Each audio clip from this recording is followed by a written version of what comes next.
आप थोड़ा अच्छा पुण्य कर लीजिए, आप थोड़ा दान कर लीजिए, आप थोड़ा सत्कर्म कर लीजिए, आप थोड़ा भजन कर लीजिए, मनुष्य का शरीर तो मिल जाएगा,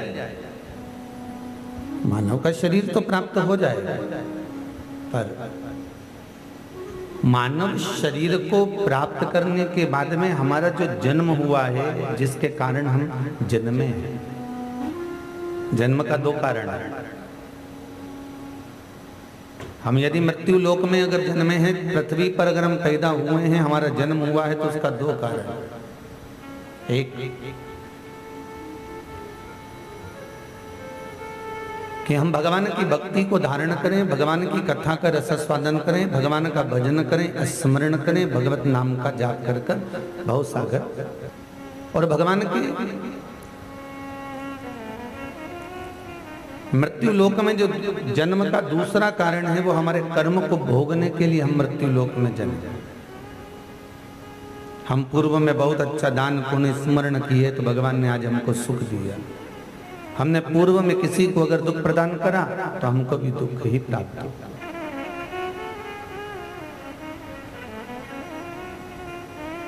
घर में पोता पोती, बहू बेटा, बेटी दामाद, माता पिता, कुटुंब कबीला, ये सब कुछ हमारे कर्म के अनुसार हमें मिलता है। हम जिस कर्म को भोग रहे हैं, उस कर्म को भोगने के लिए हमारा पुनः भी फिर जन्म होगा, तो वो कर्म भोगने के लिए ही होगा।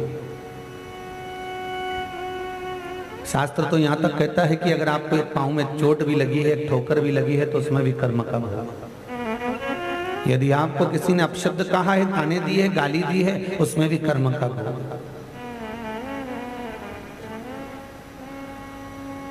उसमें भी कर्म का भोग। 26 एकादशी के महत्तम को आपने श्रवण करा होगा, तो उस महत्तम में विद्वान ब्राह्मण वर्णन करते हैं। एक राजा ने एक मंदिर बनवाया, बड़ा सुंदर नगर, बहुत सुंदर नगर, और उस नगर में एक सुंदर सा मंदिर बनवाकर राजा ने एक पंडित जी को नियुक्त कर दिया कि तुम्हें यहाँ पर सेवा करना, आप यहाँ भगवत भजन धारण करो, सेवा करो। मंदिर बन गया, पंडित जी सेवा में लीन हो गए। कहीं एक बार राजा का पुत्र सो रहा था और बहू ने राजा की जो तलवार की म्यान थी उसको देखा कि बड़ी सुंदर है, बड़ी अच्छी। अब म्यान इतनी सुंदर है तो तलवार कितनी सुंदर होगी। तो उस रानी ने, राजा की बहू ने उस तलवार को निकाला। तलवार में इतनी चमक थी कि वो तलवार हाथ से छूट गई और जहां राजा का पुत्र सोया हुआ था उसी के गले पर पड़ गई। और गले पर जैसी तलवार पड़ी, राजा का पुत्र समाप्त हो गया, पति चले गया। उसने मन में विचार करा, यदि मैं पकड़ा गया तो राजा का इकलौता लड़का है, मरा हुआ है, और यदि पकड़ा गई तो मुझे भी मृत्युदंड अवश्य मिलने वाला है। क्या करा जाए? उसने शव को खींचा और खींचकर तुलसी के क्यारे के पीछे उसको पटक दिया, बगीचे। बहू को मालूम था रोज सवेरे पंडित जी आते हैं तुलसा लेने के लिए, फूल तोड़ने के लिए, फूल उतारने के लिए। एक काम करूंगी, अपने ऊपर इल्जाम नहीं लेने दूंगी, सवेरे सब लीला रच दी। जैसे ही पंडित जी आए, ये चिल्ला चिल्ला कर कहने लगी, अरे मेरे पति को मार दिया, अरे मेरे पति को मार दिया, अरे मेरे पति को मार दिया। पूरा नगर इकट्ठा हो गया, पूरा गांव एकत्रित हो गया, सब एक जगह पर एकत्रित हो गए महाराज। सबने देखा, पंडित को पकड़ा, राजा ने उसको जेल में पटक दिया, बेटे का अंतिम संस्कार कर दिया। आखिरी में सम्मुख में खड़े होकर राजा के मन में आया कि इस पंडित ने कभी चींटी नहीं मारी, कभी चींटे को कष्ट नहीं दिया, कभी किसी को अपशब्द नहीं किया, कभी किसी को ताना नहीं दिया, किसी को गाली नहीं दी। फिर आखिरी कारण क्या था कि जो इतना इसने मेरे पुत्र को मारा और पुत्र से बेर भी नहीं था, फिर क्यों? आखिरी में राजा ने निर्णय दिया कि इस पंडित ने मेरे पुत्र को मारा है तो इसका हाथ काट दिया जाए। जिस हाथ से इसने मेरे पुत्र को मारा उसका हाथ काट दिया। और हाथ काटा गया। जब हाथ कट गया और कटा हुआ हाथ से वो मंदिर की सेवा छोड़कर अपने गुरु जी के पास गया, गुरुदेव ये तो बताओ कि मैंने कभी कपट नहीं करा, छल नहीं करा, बेईमानी नहीं करी, गाली नहीं दी, अपशब्द नहीं कहा, ताने नहीं दिए, झूठ नहीं बोला, प्रपंच नहीं करा, फिर मेरा हाथ क्यों कटा? गुरु जी बोले मुझे नहीं मालूम, पर एक बात सुन, मेरे गुरु मणिकर्णिका पर रहते हैं काशी में, तू वहां चले जा, वो बता सकता। चेला वहां पहुंचा, दरवाजा बजाया, गुरुजी, गुरुदेव, गुरुदेव। जैसे ही दरवाजा बजाया तो गुरुजी तो नहीं थे, पर गुरु माता थी और माता निकल कर बाहर आ गई। आते से चिल्लाकर बोली, क्या बात है, किससे मिलना है? महाराज हमें गुरुजी से मिलना है। गुरुजी से? हाँ। गुरु माता ने कहा, अरे कहीं रो रहा होगा तेरा गुरु, ना जाने कहां मर रहा होगा। आ गए, गुरुजी से मिलना, निकलो यहां से बाहर। और गुरु माता ने धक्के मारकर उसको निकाला।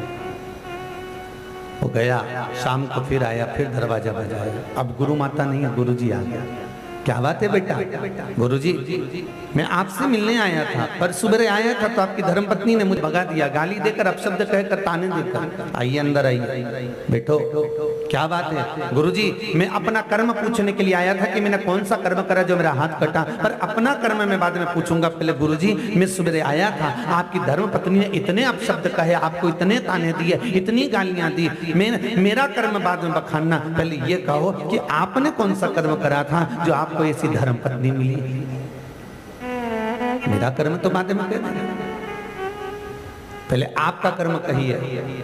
गुरुजी ने कहा, जिंदगी में पहला व्यक्ति मिला जिसने मुझे अपना कर्म पूछा है। सुन, मैं पूर्व समय में कौवा था और ये मेरी धर्मपत्नी गधी थी। इसके पीठ पर वजन ढो कर घाव हो गया था।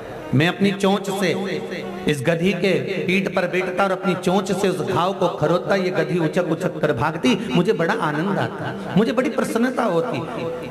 मैं इसके साथ में रहने लगा बहुत समय तक। ये मेरे से पीछा छुड़ाकर हरिद्वार चली गई, मैं ढूंढते ढूंढते इस पर हरिद्वार चले गया। फिर ये मिली, फिर मैंने अपनी चोंच से इसको खरोदा। जैसे खरोदा ये गंगा जी में कूद गई, गंगा में कूदी, हम दोनों मर गए। मरने पर ये मेरी धर्म पत्नी बन गई और मैं इसका पति बन गया। पहले मैंने अपनी चोंच से इसको खरोदा था, अब ये अपनी चोंच से मुझे खरोद रही है। बस अंतर इतना है। कर्म का भोग भोग। गुरुजी अब आपने अपना कर्म कहा, अब मेरा कर्म सुनाइए कि मैंने कौन सा कर्म करा। मैं कभी झूठ नहीं बोला, प्रपंच नहीं करा, मैंने गाली नहीं दी, अपशब्द नहीं कहा, असत्य नहीं बोला, फिर मेरा हाथ क्यों कटा? गुरुजी ने कहा, बेटा सुन, पूर्व समय में तू एक संत था, तू एक साधु था, तू एक तपस्वी, तू एक साधक बनकर आया था और वन में बैठकर तू तब कर रहा था। तूने भाव प्रकट करा था कि मैं असत्य नहीं बोलूंगा, झूठ नहीं बोलूंगा। तूने नियम लिया। एक कसाई गाय को काटने के लिए जा रहा था, गाय हाथ से छूट गई, भाग गई। कसाई ने आकर तुझसे पूछा, तुमने कहीं गाय देखी है? तुमने कहा था, सत्य बोलने का निर्णय लिया था, तुम बोले तो नहीं पर तो तुमने इशारा कर दिया कि गाय डर गई है। कसाई गया, गाय को पकड़ा, काट दिया। जिस कसाई ने गाय को काटा था वही गाय बहू बनी और जिस कसाई ने काटा था वही उसका पति बना। पहले कसाई ने गाय को काटा था, अब गाय ने कसाई को काट दिया और तुमने हाथ का इशारा करा था, इसलिए तुम्हारा हाथ कट गया। कर्म का भोग तो भोगना है। हम किसी कर्म के अनुसार, हम फिर शास्त्र में बहुत सुंदर बात कही है, आप माता पिता से नहीं डरते मत डरो, आप घर के बुजुर्गों से नहीं डरते मत डरो, आप भगवान से नहीं डरते मत डरो, आप काशी विश्वनाथ से नहीं डरते मत डरो, आप गुरु शिष्य से नहीं डरते मत डरो, आप वेद और पुराण से नहीं डरते मत डरो। पर शिव महापुराण कहती है अपने कर्म से जरूर डरना, क्योंकि कर्म का भोग तो परमात्मा को भी भोगना पड़ता है। महाराज राम जी महाराज ने छुप कर बाली को मारा था, उसी बाली ने कृष्ण अवतार में कृष्ण को छुप कर मार दिया। सीता जी ने एक चिड़िया को पिंजरे में रखा था तो माता जानकी को भी पिंजरे में जाना पड़ा था। कर्म का भोग है, भोगना पड़ता। इसलिए शास्त्र कहता है, मत बुरे कर्म कर बंदे वरना पछताएगा, भगवान की आंखों से तू छुप नहीं पाएगा, तू छुप नहीं पाएगा। अरे ओ अज्ञानी मत कर नादानी, आप छुप नहीं सकते उस परमात्मा से। भगवान सम्मान, भगवान सामने कर्म का भोग मनुष्य को भोग बनाए। हम प्रगटे हैं, हम जन्म। एक तो भजन करना हमारी मूलता। माँ के गर्भ में उल्टे लटके हुए थे, दोनों मुष्टिकाएं बंद थी। भगवान से प्रार्थना करी थी, भगवान इस गर्भ की कैद से मुझे बाहर निकाल दे, मैं भजन करूंगा, भजन करूंगा, भजन करूंगा। और जैसे ही गर्भ से निकला, मैं तो भोजन करूंगा, भोजन करूंगा, भोजन करूंगा। और भजन गायब हो गया, भोजन चालू हो गया। 3 बार भोजन, भजन 1 बार, और उसमें भी उलझन आती है बार बार। जिम में बैठे तब कोई नहीं आएगा, थोड़ी देर भगवान का भजन करने बैठ जाओ, थोड़ी देर भगवान भोलेनाथ का अभिषेक करने बैठ जाओ, थोड़ी देर भगवान का श्रृंगार करने बैठ जाओ, उतनी देर में सब आ जाएंगे। तुम्हारे मुख से अपशब्द निकला और तुम्हारा करा धरा सारा व्रत समाप्त। सब सोचो, जब भी व्रत करना, विक्रम और बेताल को याद करना कि हमारे मुंह से अपशब्द ना निकले, हमारे मुख से अपशब्द, हमारे मुख से ताने ना निकले, हमारे मुख से हम किसी के लिए आड़ा टेढ़ा ना बोले। क्यों करें?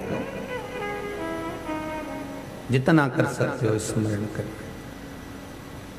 2 कारण मानव के शरीर के हैं महाराज। एक तो हमारा जन्म हुआ है भगवान का भजन करने के लिए, और दूसरा हमारा जन्म हुआ है 84 लाख योनियों में जो हम कर्म कर कर आए हैं, उस कर्म का भोग भोगने के लिए मनुष्य की देह प्राप्त हुई है। शास्त्र कह रहा है, भगवान देव ऋषि नारद तप करने के लिए बैठे, साधना, और भगवान देव ऋषि नारद तप कर रहे हैं, साधना कर रहे हैं। इंद्रदेव को बड़ी चिंता लगी। इंद्रदेव को लगा कि नारद तप कर कर इंद्र का आसन प्राप्त ना कर लें, तो इंद्रदेव ने जाकर उनकी समाधि को तोड़ना चाहा। हर तरह से प्रयास करा कि कैसे भी बस नारद की समाधि टूट जाए। किसी भी तरह से नारद समाधि से टूटे, पूरा प्रयास करा, पर नारद जी महाराज की समाधि नहीं टूटी। अंत में कामदेव को भेजा, कामदेव भी नारद की समाधि को तोड़ नहीं टूटा। यदि आपका विश्वास प्रबल है, भरोसा प्रखर है, तो दुनिया में कोई आपका बाल बांका नहीं कर सकता। अगर भरोसा प्रखर है तो विश्वास प्रबल है, विश्वास करा है। भरोसो दृढ़ इन चरण न केरो, श्री वल्लभ नक चंद्र छटाबिन सब जग माही अंधेरो। अगर विश्वास है तो शिव, और विश्वास नहीं तो शिव भी नहीं। भरोसा तो हो, दृढ़ता तो हो।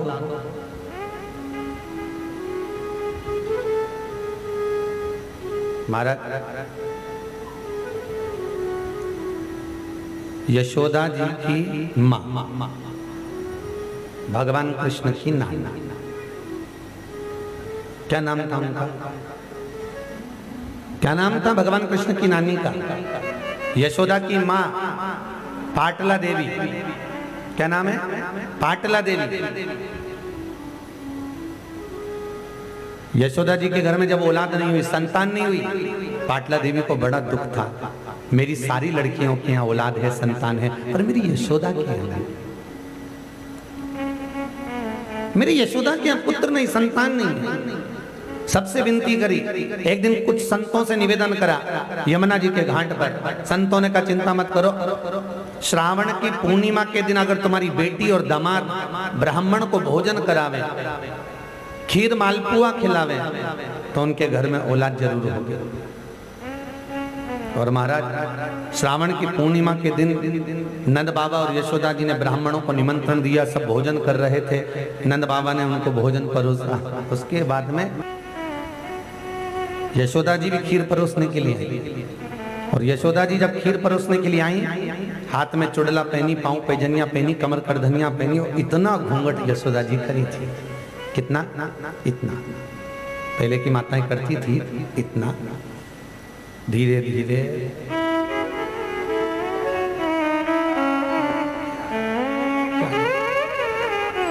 अब तो बहुएं इतना घूंघट 2 बार करती हैं, एक बार विवाह कर कर आती हैं तब, क्योंकि सोने की रकम मिलती मुंह दिखाई, और बहुएं दूसरी बार इतना घूंघट जब करती है जब घर में कोई बुढ़ा बुढ़ी। यशोदा जी ने इतना पल्लू कर लिया, और यशोदा जी खीर मालपुआ परोसने के लिए गई, और यशोदा जी जब खीर मालपुआ परोसने के लिए जैसे ही गई, यशोदा जी का पल्लू था, खीर परोसी, ब्राह्मण लोगों ने खीर खाई, ब्राह्मणों ने आपस में बात करा, नंद बाबा की दाढ़ी सफेद है, बाल सफेद हैं, ये तो नंद बाबा के छोरे की बहू दिख रही है, इतनी रकम पहनी हुई है। तो तुरंत सारे के सारे ब्राह्मणों ने आशीर्वाद दे दिया, पुत्र भव। अब जैसे ही बोला पुत्र भव तो यशोदा जी ने पल्लू ऊंचा कर दिया, जैसे ही ऊंचा करे तो बाबा उन्हें एक दूसरे को कोनी मार के कारे, इसका भी बाल धोला है, इसका भी बाल सफेद है, ये भी बूढ़ी है।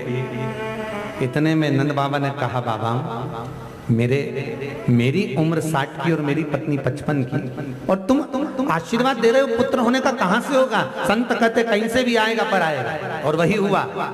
यशोदा जी के घर में जब संतान हुई, इतना विश्वास था पाटला देवी को, ये विश्वास की कथा है, इतना विश्वास था पाटला देवी को, और भरोसा देखिए, और उसी समय पाटला देवी ने पत्र भेजा, बेटी तेरे घर में लाला हो गया, मुझे दिखाने नहीं लाएगी मेरे नवासे को, मेरे नाती को लेकर।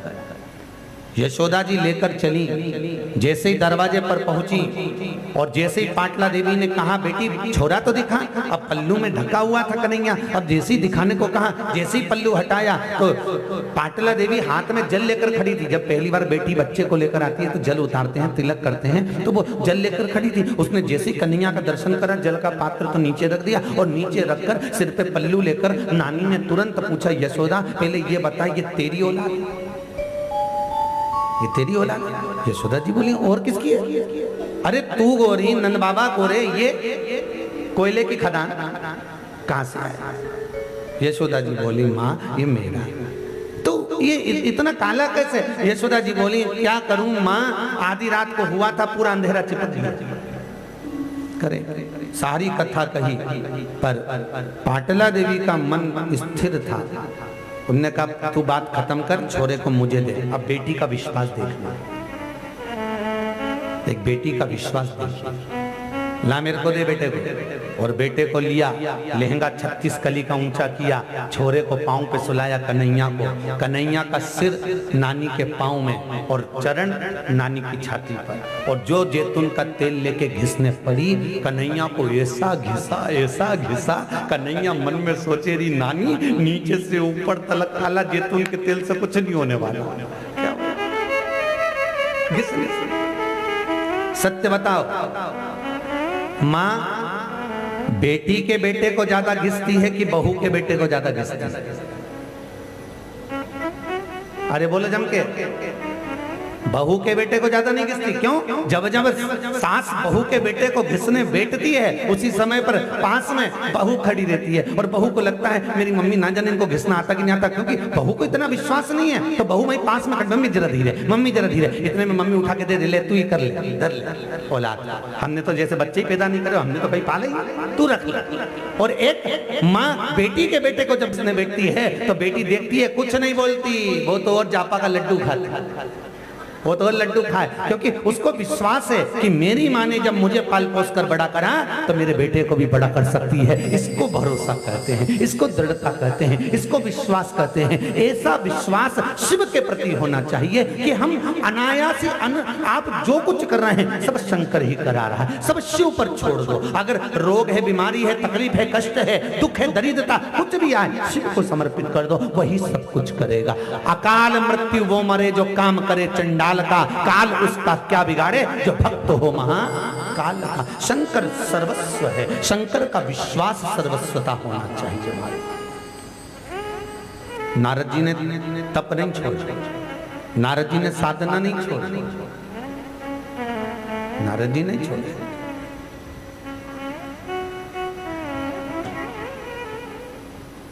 विश्वास प्रबल था। आखिरी में कामदेव भी हार गया, तब नारद जीत गए, जीते। और सबसे पहले जीत कर नारद जी पहुंचे हैं शंकर जी के पास में, क्योंकि कामदेव को नारद ने जीता था। शंकर जी कामदेव को जीते थे क्या? नहीं, शंकर ने काम को नहीं जीता, पर नारद जी ने काम को जीता। इसलिए नारद जी सबसे पहले शिव के पास में पहुंचे और भगवान भोलेनाथ के पास पहुंच कर कहा हर हर महा। अच्छा जम के बोलो देव। हो सकता है उसको देव सुनाई जाएगा तो आराम से गाड़ी बंगला बहुत कुछ दे देगा, इसलिए हर हर देव। धीरे तो बोलना ही नहीं चाहिए। सारे देवी देवता अपनी अपनी जगह पर बैठते हैं। सबसे ऊंचा बैठता है तो महादेव बैठता है कैलाश पे, सबसे ऊंचा और ऊंचा, इतने ऊपर बैठता है। और जो ऊंचा बैठता है वो ऊंचा सुनता है, इसलिए आवाज अच्छी दमदारी से निकलना चाहिए। दोनों हाथ उठाकर हर हर, ऐसे नहीं, ऐसे में तो भगवान शंकर कह देगा मना कर रही मत आना। भगवान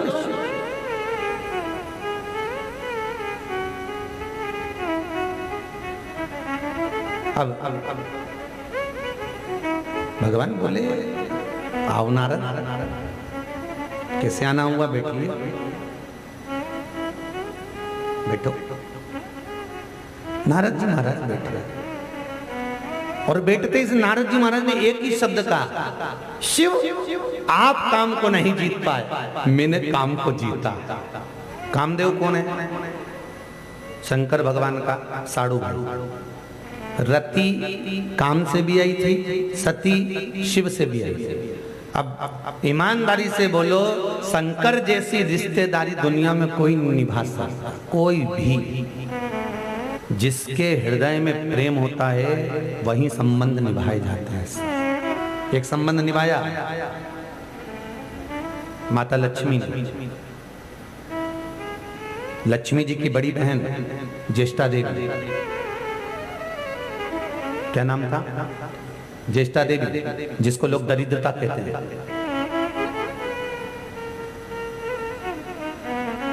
लक्ष्मी जी की बड़ी बहन ज्येष्ठा देवी, जिसको लोग दरिद्रता कहते हैं, तो भगवान विष्णु को बहुत ज्यादा चाहती थी।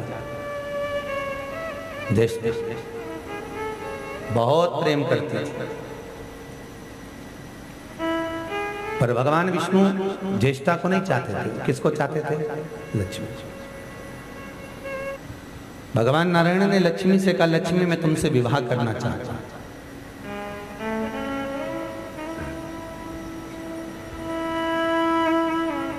मैं तुमसे विवाह करना चाहता हूं। लक्ष्मी जी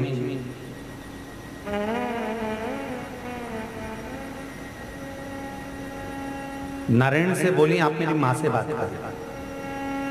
लक्ष्मी जी की माँ का नाम क्या था?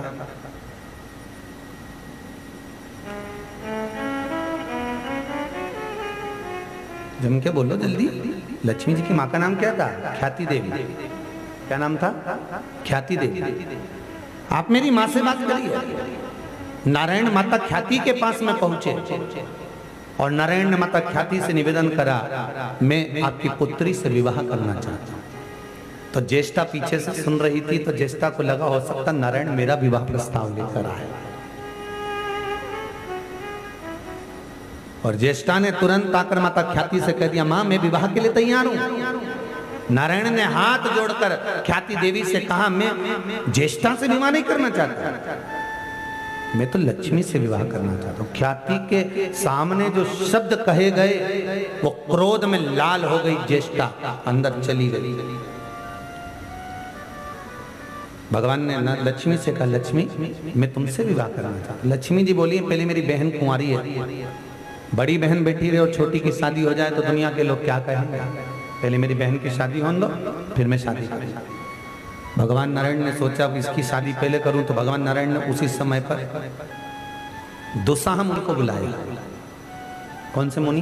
दुस्साह। और दुस्साह मुनि को बुलाकर कहा, दुस्साह जी आप जाइए और ख्याति देवी से ज्येष्ठा देवी का हाथ मांग लीजिए। तो दुस्साह मुनि बोले, मैंने तो संकल्प लिया है कि मैं कुंवारा रहूंगा, मैं शादी वादी नहीं कर सकता, मैं तो संत, मैं साधु, मैं सन्यासी, मैं तपस्वी, मैं साधक, मैं उपासक, मैं विवाह नहीं करूंगा। अरे जाओ निवेदन करो, पहले कन्या तो देखो कितनी सुंदर है, फिर तुम्हारा निर्णय लेना। जो ख्याति देवी के पास में जाकर दुस्साह मुनि ने जो ज्येष्ठा को देखा, बिल्कुल लक्ष्मी जैसी सुंदर, लक्ष्मी जैसा प्रतिबिंब, लक्ष्मी जैसा स्वरूप, और विवाह के लिए उसी समय दुस्साह मुनि ने हाँ भर दिया और दुस्साह जी का विवाह उस ज्येष्ठा के साथ हो गया। अब दुसा मुनि ज्येष्ठा को लेकर चले, इधर नारायण का विवाह लक्ष्मी के साथ। जैसे ही चले, दुसा मुनि अपने आश्रम में लेकर जा रहे थे। आश्रम में यज्ञ हो रहा था। ओम ब्रह्मवे स्वाहा, ओम विष्णवे स्वाहा, ओम लक्ष्मणे स्वाहा। यज्ञ की आवाज सुनते से ही उसी समय पर दरिद्रता ज्येष्ठा बाहर निकल गई, भाग गई। क्योंकि जिसकी यहाँ पूजन होता है, पाठ होता है, यज्ञ होता है, अनुष्ठान होता है, भगवत नाम का जाप होता है, जिसकी यहाँ दिया बत्ती लगती है, धूप बत्ती लगती है, भगवान पूजन पाठ होता है, उसके घर में कभी दरिद्रता प्रवेश नहीं करती, उसके घर में कभी ज्येष्ठा नहीं आती। ज्येष्ठा भागी और भागकर पीपल के पेड़ के नीचे ज्येष्ठा देवी जाकर बैठ गई, लक्ष्मी जी की बड़ी बड़ी। इसलिए हमारे यहाँ हिंदू धर्म में कहते हैं पीपल का पेड़ घर में नहीं होना चाहिए, क्योंकि उसके नीचे दरिद्रता बैठी थी ज्येष्ठा, लक्ष्मी जी की बड़ी बहन। जाकर बैठ, अब जैसे ही पीपल के पेड़ के नीचे ज्येष्ठा देवी जाकर बैठी, दरिद्रता जाकर बैठी। दोसा मुनि ने कहा चलो अंदर, मैं अंदर नहीं जाऊंगी, पहले यज्ञ बंद करवाओ, पूजन बंद करवाओ, पाठ बंद करवाओ, अनुष्ठान बंद करवाओ। जिसके घर में अनुष्ठान पूजन पाठ सब बंद हो जाते हैं, मैं वहां जाती हूँ, बंद करवाओ। अब वो तो बंद होंगे नहीं। दुस्साह मुनि दुर्वासा जी के पास में कर निवेदन करा, मेरी पत्नी को लेकर कहाँ जाऊं, आप बताइए, मैं बड़ा दुखी हो गया हूं, मैं बड़ा कष्ट में हूं, आप निवेदन है, आप कुछ करिए, आप कुछ करिए। भगवान लक्ष्मी जी ने उसी समय नारायण से कहा, मेरी बहन के गए बहुत दिन हो गए, एक बार मिलने तो चलो मेरी बहन से। भगवान ने कहा चल, मिठाई का डब्बा ले लिया। आप किसी के मिलने जाओगे तो क्या लेके जाओगे, मिठाई लेकर जाओगे ना, मिठाई का डब्बा। और लक्ष्मी जी और नारायण दोनों पहुंचे, पीपल के पेड़ के नीचे दरिद्रता बैठी थी, ज्येष्ठा बैठी। ले लक्ष्मी जी ने विनती कर दीदी को मिठाई दी। जैसे ही मिठाई का डब्बा दिया, ज्येष्ठा देवी ने लात मार कर फेंक दिया। लक्ष्मी ये क्या है? लक्ष्मी कहती मिठाई। तुझे मालूम नहीं मैं मीठा नहीं खाती?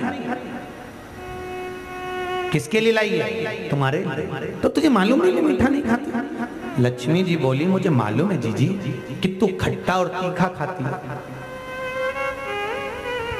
तू खट्टा और तीखा खाती है, पर मैंने सोचा विवाह होने के बाद हो सकता है तुझे मीठा प्रिय लगता हो, इसलिए मैं लेकर आ गई। तूने मेरा अपमान करा है लक्ष्मी, मेरे लिए लाना था तो खट्टा और तीखा लाना था, और तू लेकर आई तो मेरे लिए मिठाई लेकर आती है। लात मार कर फेंक दिया उस मिठाई। महाराज आज भी हमारे हिंदू धर्म की रीति है कि दुकान के बाहर, घर के बाहर नींबू मिर्ची टांगा जाता है। अभी तक दुनिया के लोगों को नहीं मालूम कि क्यों टांगते, बस कहते हैं नजर के लिए टांगते। नजर के लिए नहीं।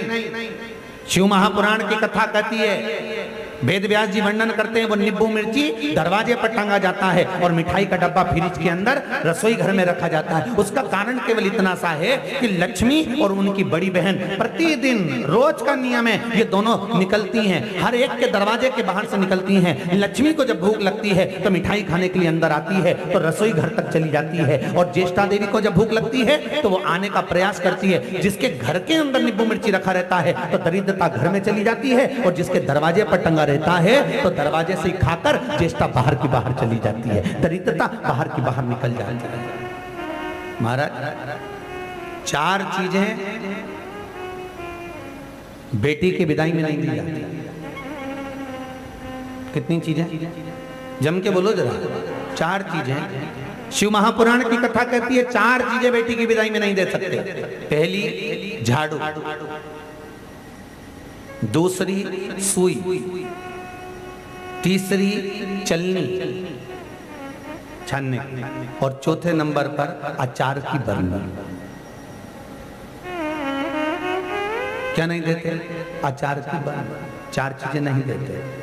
एक आजकल का फैशन हो गया कि बेटी के घर अचार भेज दो, पर जिस बेटी के घर में अचार जाएगा, बेटी 3 तरह से दुखी रहेगी, या तो तन से, या मन से, या धन से, उसको कष्ट रहेगा। 3 तरह से बेटी तकलीफ में रहेगी।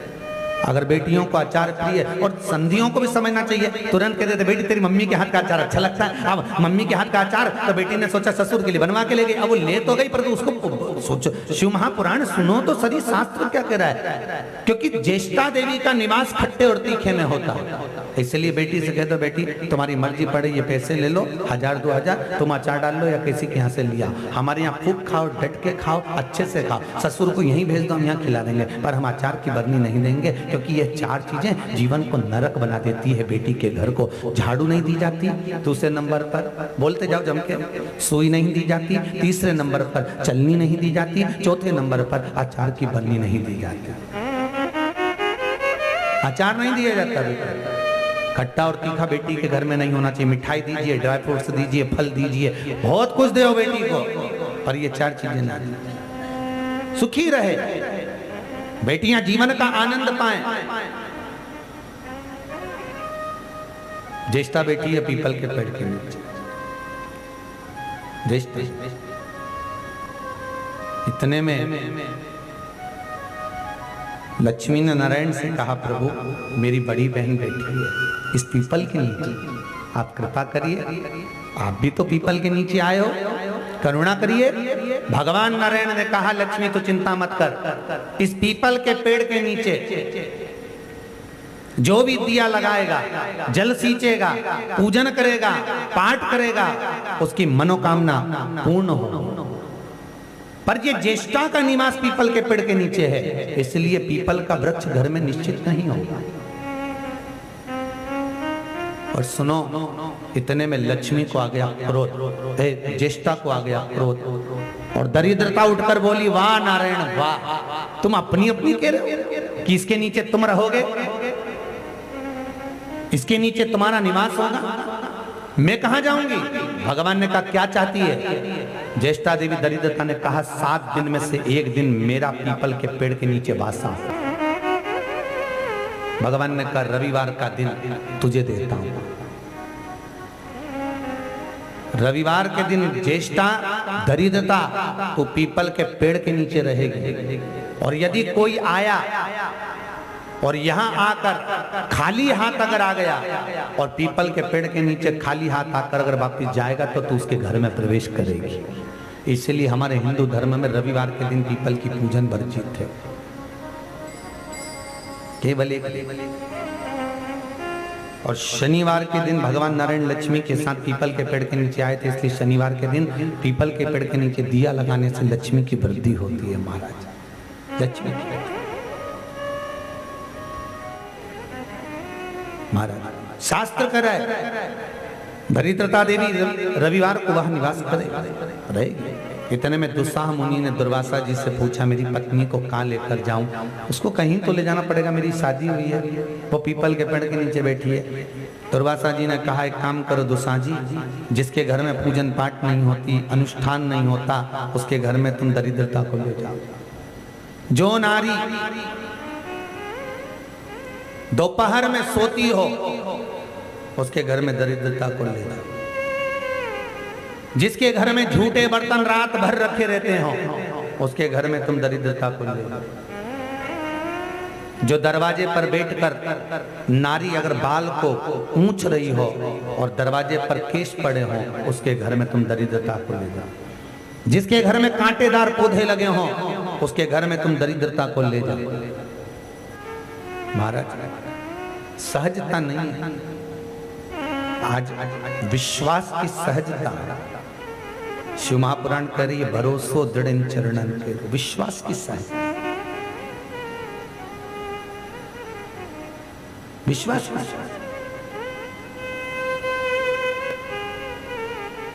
लक्ष्मी सबसे ज्यादा प्रसन्न कौन से दिन होती है? जम के बोलिए जरा। शुक्रवार। तो शुक्रवार को लक्ष्मी सबसे ज्यादा प्रसन्न क्यों होती है? उसका प्रसन्न होने का कारण क्या था? लक्ष्मी जी के 2 भाई थे, दोनों की शादी नहीं हो रही थी, दाता और विधाता, दोनों का विवाह नहीं हो रहा। और दाता विधाता के लिए लक्ष्मी बड़ी परेशान थी, रोज नारायण से कहती थी प्रभु कुछ कृपा करिए, दाता विधाता का विवाह नहीं हो रहा, उम्र होती चली जा रही है, इनका कुछ करिए प्रभु, आप नारायण आप कुछ तो कर सकते हो। भगवान नारायण ने तब लक्ष्मी से कहा एक काम करो, बेलपत्री के पेड़ के नीचे बैठकर लक्ष्मी तुम अनुष्ठान करो तुम्हारे भाइयों के विवाह के लिए। इसलिए आज भी हमारे हिंदू धर्म की रीति है कि बेलपत्री के पेड़ के नीचे शाम के समय लक्ष्मी का वासा होता है। इसलिए लोग बेलपत्री के पेड़ के नीचे सोमवार को अगर दिया लगाते हैं तो उनके घर में कभी लक्ष्मी की कमी नहीं होती साहब, अपार धन बढ़ता चले जाता है। लक्ष्मी जी ने वहां बैठकर अनुष्ठान किया, दीपदान करा, स्मरण करा, पूजन करा। तब भगवान शिव की कृपा से लक्ष्मी जी के दोनों भाई दाता विधाता का विवाह शुक्रवार के दिन पक्का हुआ। इसलिए लक्ष्मी सबसे ज्यादा प्रसन्न उसी दिन थी। लक्ष्मी जी ने अपने खजाने खोल दिए, भंडारे खोल दिए, अपार संपदा लुटाई। भगवान विष्णु ने पूछा क्या हुआ? मेरे भाइयों का विवाह पक्का हो गया। लक्ष्मी जी ने संपदा लुटाई। शुक्रवार का दिन लक्ष्मी अधिक प्रसन्न। अब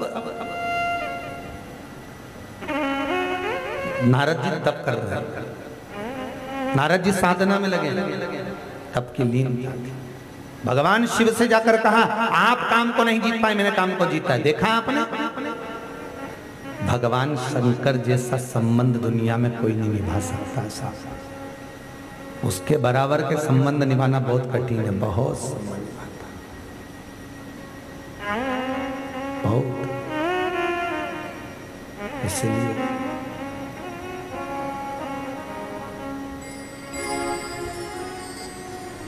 सरल है, सहज है, मस्ती में रहता है, अपनी मस्ती बड़ा। शीश गंगा की धार, गले सर्पों का हार, महादेवा भोले कैसे करूं तेरी सेवा। शीश गंगा की धार, गले सब गाइए। भोले कैसे करूं तेरी सेवा। आप नहीं जीते हैं, जीता मैंने। अब शंकर भगवान से कोई पूछे कि तुमने कामदेव को क्यों नहीं जीता? कामदेव ने समाधि तोड़ दी तुम्हारी, तुम दृढ़ थे, विश्वास में तुम्हारी प्रबलता थी, तो तुम्हें तोड़ना नहीं था समाधि, तुम क्यों तोड़े हो? शंकर भगवान से पूछा एक बार पार्वती जी ने, देखो तुम्हारी यहाँ पर शान समाप्त हो रही है, ये क्या कह रहे हैं देव ऋषि नारद कि आपने काम को नहीं जीता? भगवान बोले कोई बात नहीं, बोलने दो, बोलने वाला कुछ भी बोले, अपने कोई टेंशन, कितना ही बोले, बोलने वाला बोले बोले तो अपने क्या करें, बोले बोले बोले। ध्यान दीजिएगा, एक उंगली जब हम किसी पर उठाते हैं तो ये 3 उंगलियां अपनी ओर जाती है कि आप कैसे हैं।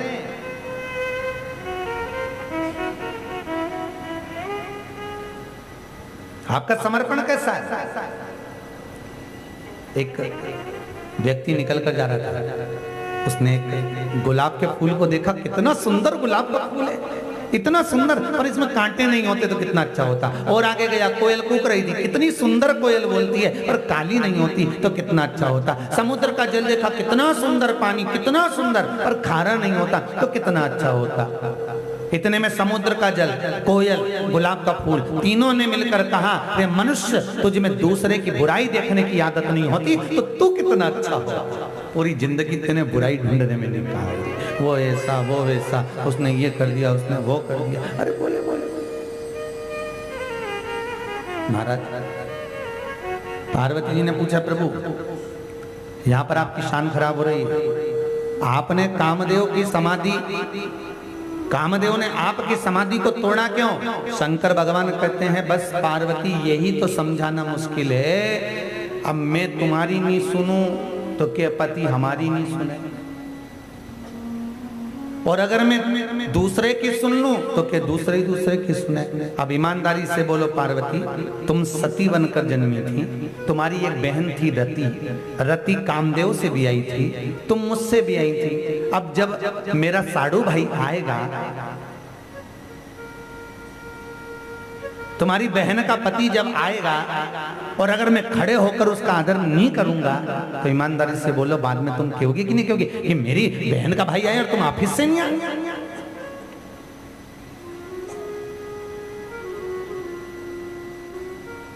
मेरी बहन का पति आया और तुम उससे बात नहीं करे। होता है ना आपके साथ में भी कई बार, अगर मालूम पड़े पति अपने काम में लगा, लैपटॉप में लगा हुआ, काम में लगा हुआ, और बहन का पति आ गया और नहीं आदर करे, नहीं मिले तो बुरा लगे कि नहीं लगे? बोलो सॉरी। अब शंकर भगवान तो संबंध निभाने वाले, रिश्तेदारी निभाने वाली, शिव जैसी रिश्तेदारी दुनिया में कोई नहीं निभाएगा। जैसे ही कामदेव आया, शंकर भगवान ने नेत्र खोल दिया, नेत्र खोला, समाधि टूट गई। पर इस नारद जी को कौन समझाए कि तू संबंध क्या निभाएगा जो शिव निभा सकता है? शंकर जैसा संबंध निभाने वाला भी कोई चाहिए, निभाया संबंध निभाता। और समाधि इसलिए, समाधि टूटने का कारण ही केवल यही है। नारद जी भगवान शिव कह रहे हैं देव ऋषि नारद से, निवेदन है आपने मुझसे तो कह दिया, पर आप भगवान विष्णु से मत कहना कि मैं जीत गया और शंकर हार गया। अब देवऋषि नारद को लगा कि भगवान शंकर का हृदय जल जाए, शिव जी का चित्त वृत्ति जल, और देवऋषि नारद तुरंत उसी समय पर भगवान विष्णु के आ गए। श्रीमन नारायण, श्रीमन नारायण। भगवान विष्णु ने पूछा नारद जी कैसे आए हो? नारद जी बोले प्रभु मालूम है आपको, मैंने काम को जीता है जिसको शिव नहीं जीत पाए, जिसको शंकर नहीं जीते उसको मैंने जीता, उसको मैंने जीता। भगवान विष्णु ने जैसे ही सुना, सुनते ही भगवान विष्णु ने कहा नारद जी आप तो संत हो, आप साधु हो, सन्यासी हो, तपस्वी हो, दुनिया में कोई एक संत ही हो सकता है जो जगत को जीत सकता है, इसलिए आप जीत लिए। पर आप ये कहो कि शिव नहीं जीते, ये बात अच्छी नहीं है नारद जी। ठीक है, अब जैसे ही देवऋषि नारद गए, भगवान विष्णु ने लक्ष्मी जी को बुलाया, लक्ष्मी इधर आओ। लक्ष्मी जी बोली बोलो प्रभु जाओ वहां से कुंवारी गाय का गोबर लाओ। कुंवारी गाय जानते जो ब्याही ना हो, बच्चिया, कुंवारी गाय का गोबर लाओ। लक्ष्मी जी ने पूछा गोबर का क्या करना है? जहां नारद जी खड़े थे बैठे थे उस जगह पर लीप दो। लक्ष्मी जी ने पूछा क्यों? भगवान विष्णु बोले वो नारद बैठ कर निंदा कर कर गया है, बुराई कर कर गया है, इसलिए वहां लीप दो, नहीं तो ये बुराई का गुण किसी में भी आ सकता है। पर जैसे ही नारद जी निकले, भगवान विष्णु ने कहा इनको सबक तो देना पड़ेगा। नारायण ने लीला रच दी, आप सब राम कथा में जानते हो, एक पुरी का निर्माण कर दिया जहां का राजा की कन्या का स्वयंवर था, कन्या का स्वयंवर, और भगवान देवऋषि नारद ने वर मांगा भगवान विष्णु से, मेरा वो स्वरूप बना दो जिसमें मेरा हित हो। और नारद जी का कौन सा स्वरूप बनाया था? बंदर। बंदर का स्वरूप क्यों? कारण क्या है? दक्ष प्रजापति का सिर कटा था तो कौन का सिर लगाया था? जम के बोलो जरा, बकरे का सिर। और यहां नारद जी को किसका मुंह लगाया? बंदर का मुंह। कारण क्या है? उसका कारण केवल एक है। शिव महापुराण की कथा कहती है जो शिव की निंदा करता है, शिव की जो बुराई करता है, शंकर की निंदा करने वाले का जन्म अगला यदि होता है तो पशु का होगा। दक्ष प्रजापति ने निंदा करी थी शिव की, सिर कटा बकरे का मुंह लगा। नारद जी ने निंदा करी शंकर की तो उनको बंदर का मुंह लगा। बंदर, याद रखिए, मुख से कभी निंदा ना, बुराई ना,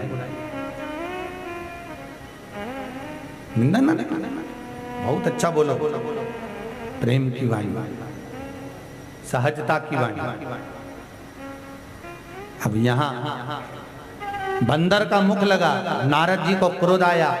जब जल में मुख देखा, भगवान विष्णु को अपशब्द कहा, भगवान विष्णु ने उस समय पर नारद जी को साध लिया। पर नारद का जब अहंकार समाप्त हो गया, तब देवऋषि नारद का जैसे ही अभिमान गया, तब देवऋषि नारद भगवान विष्णु से पूछ रहे हैं, मुझसे गलती हो गई, अब मैं करूं तो करूं क्या? भगवान विष्णु ने कहा, जिसका तुमने अपमान करा, जिसके लिए तुमने अपशब्द बोला, उसी का भजन तुम चंद्रभागा नदी के तट पर बैठकर करो। कहां पर है चंद्रभागा? जम के बोलो जरा। पंढरपुर। चंद्रभागा नदी के तट पर बैठकर तुम तप करिए। क्यों? जब देवऋषि नारद ने तप किया, साधना की, साधना में डूबे गए। ओम नमः शिवाय, ओम नमः शिवाय, ओम नमः शिवाय।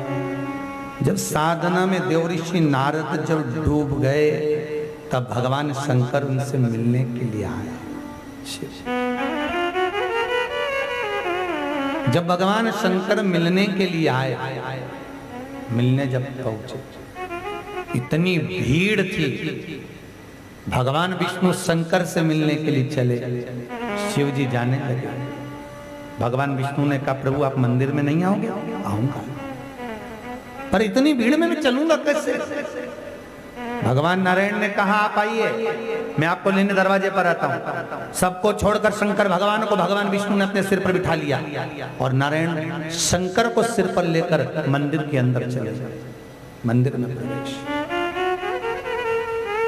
वहीं चंद्रभागा नदी के तट पर देवऋषि नारद ने भगवान शिव की आराधना करी। आज भी नियम है, चंद्रभागा के नदी के तट पर अगर आप पंढरपुर में कभी जाएं तो हरि विठ्ठल का दर्शन करने जाएं तो चंद्रभागा के तट पर चंद्रभागा की बालू रेत से आप शंकर भगवान के शिवलिंग का निर्माण कर कर अपनी मनोकामना कर कर शंकर पर 3 बार जल, चंद्रभागा नदी के तट का चंद्रभागा का जल अगर समर्पित कर देते हैं तो व्यक्ति, जिस कन्या का विवाह नहीं होता, जिस लड़के का विवाह नहीं होता, शिवलिंग बनाकर अगर वो जल चढ़ा देता है, उसका विवाह निश्चित हो जाता है। 4 महीने के अंदर संबंध पक्का हो जाता है।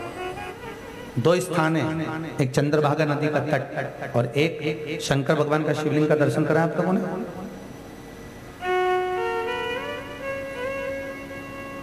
मान लो ये गोल जलाधार, ठीक है, ये जल, ये शिवलिंग। तो ये जो जलाधारी है, इस जलाधारी का जल जो नीचे गिरता है, उसके बीच में एक मोटी सी लाइन आप लोगों ने देखी होगी।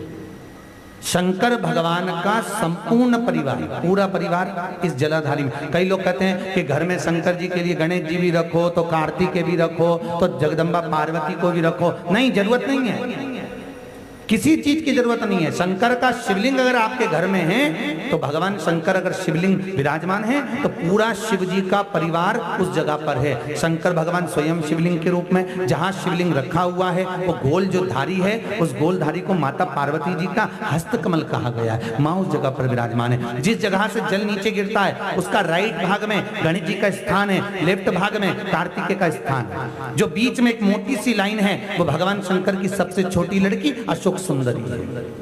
क्या नाम है उसका? अशोक सुंदरी। शंकर भगवान के ऊपर जो टेकी लगती है, टेकी के ऊपर से जो जल नीचे गिरता है, एक एक बूंद जो जल टपकता है, वो शंकर भगवान की 5 लड़कियां हैं, जया, विषहरा, शामलीबारी, दोतली और देव। शंकर भगवान की षडानंद कार्तिक के 6 जो पुत्र के रूप में जन्मे थे वो लेफ्ट में विराजमान, राइट में श्री गणेश।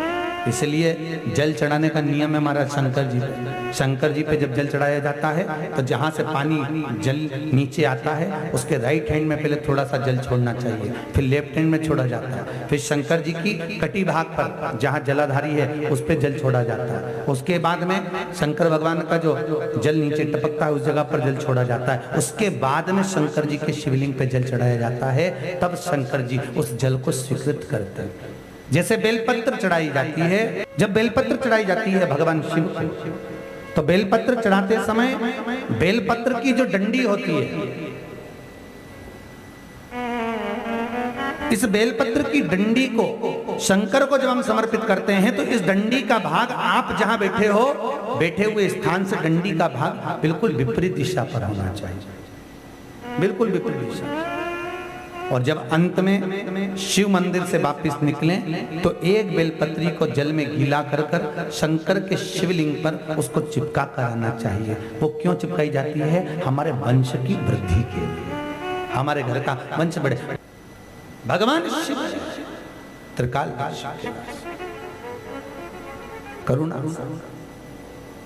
भगवान शिव का स्मरण।